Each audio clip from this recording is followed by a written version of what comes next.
Komiža na samom jugu otoka Visa oduvijek je bila ponajprije ribarsko mjesto, potom i poljoprivredno, jer nekada se ovdje proizvodilo na tone i tone salate koje se izvozila u Zagreb po zimi i Ljubljanu. Danas, ovdje u ovom prirodnom okolišu koji ima izuzetnu klimu, rastu limuni. U svakom dvorištu, ali i na mini plantažama. Limuni koje godišnje uvozimo za debele dolare, a zapravo bi trebali investirati baš ovdje u Komiži, jer ima fenomenalnu mikroklimu baš za uzgoj agruma.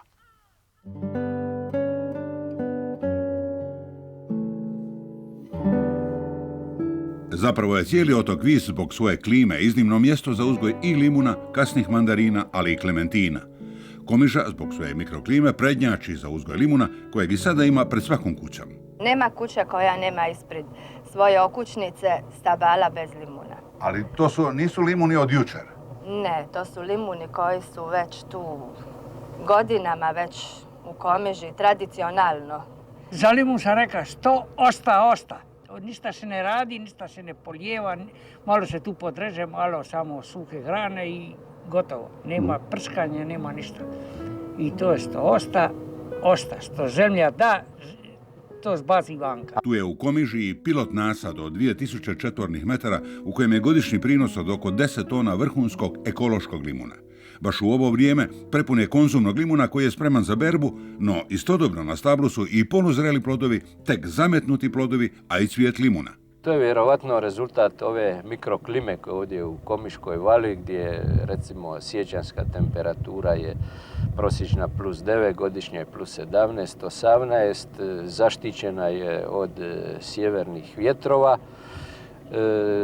Vodovodni sustavi su uglavnom po svim ovim poljoprivrednim površinama, tako da u biti ovima limunima ništa ne fali. Postoje 2 mikrolokacije na otoku Visu, odnosno 3, jedna je Komiža, jedna je Valica, jedna je Gradina.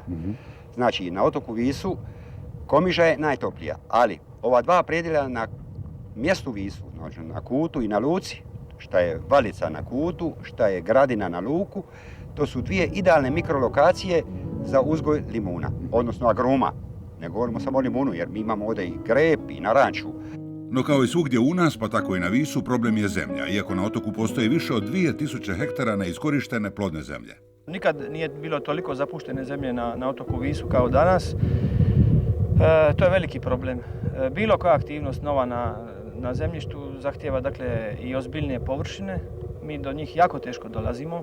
Mi smo u srcu Mediterana, mi smo atraktivna zona za druge namjene. Također, tako da postoje špekulantske cijene oko zemljišta, vrlo teško je pa čak i zakupiti, a o kupnji nema govora. To su relativno male površine jer teško vi možete naći ili vlasnički ili korisnički riješenu ovakvu parcelu ko što je ovaj limunjak. Ljudi bi ovdje zapravo mogli proizvoditi puno više da je recimo organizacije, da je otkupa, da je dobrih cijena. Pa u svakom slučaju, evo i putem smo vidjeli da su ti limuni koji su već u ponekoj odmakloj fazi gdje se možda više i ne mogu staviti na policu, dosta toga nije ubrano, dosta toga će propast. Doduše imali smo ove godine jedan problem sa štitastim ušima. Zemlja na jednoj strani, a voda pak na drugoj. Nema uzgoja agruma bez vode i natapanja, a godinama je viški problem broj 1 bila voda. Naime, u vodovodnom sustavu gubilo se i preko 70% vode. Napokon je i tu učinjen iskorak, pa je vrijeme redukcije vode na otoku sada već prošlost. Sad vode ima koliko vas je volje. I nemate problema? Nema problema. Sada problema sa vodom nema. Inače prije je bilo. Sad ovaj nasad ima mikrođete, ovo natapanja, vidite dole, ti mikrorazmrčivači. I svaki tjedan treba, zapravo svaki 10 dana dam 30 litara vodenog taloga, tako da s tim zadovoljim sve potrebe nasada, nego da više, nego manje, zavisno kako je oborena i tako. Inače, sada sve u redu. Glavni faktor da bi imali pravi limun, ekološki limun, vi morate imati kišnicu. Kišnica je jedina voda koju limun traži, to je voda zbog čega? Zato što klorirana voda nije dobra za njegove žile i dolazi do pojave jednog određene bolesti kao što je čađavica, kao što je, medić, kao što je Ima to stotine bolesti, da sad ne nabrajamo to. Otkud vam kišnica? Kišnicu dobivam preko puta mene. Vidit ćete tu cisternu koja je stara, koja je napravljena 42. godine, napravili su Italijani. U nas se limun proizvodi u malim količinama, tek negdje oko 2700 tona, ali i malo troši, tek 2 kg po stanovniku, dok je u najvećeg proizvođača u svijetu, SAD-u, godišnja potrošnja oko 54 kg po stanovniku. Uvozimo ga, okupanog u fungicidima iz Italije, Grčke, Turske, Cipra, a mogli bi imati naš domaći ekološki, čija se korica itekako može rabiti, za razliku od uvoznog, kad bi se primjerice zasadio u Komiškoj vali na tamošnjih 109 hektara, ali i u Visu. Limun je nezahtjevna biljka. Znači, kad je posadite, imate relativno veoma malo posla, a veoma dobar urod.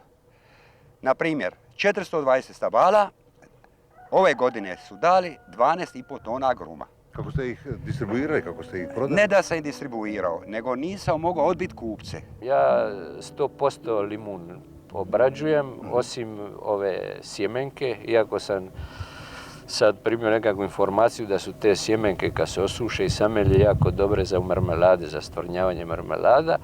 Tako da ja proizvodim marmeladu od limuna, proizvodim limunčelo, znači od kore od limuna, proizvodim ušećerene korice od limuna i proizvodim mljeveno brašno od osušenih korica limuna. Eto, tako da je u biti ja 100% isto tako i sa narančama radim. Limun je eto neiskorišteno blago otoka Visa, no u središnjem dijelu otoka ima još i povoljnih oaca za uzgoj drugih agruma, kasnih mandarina, naranči. No previše je na otoku staračkih domaćinstava, premalo zadruga koje i rade i ne rade, puno je zapravo planova, a premalo djelotvornosti.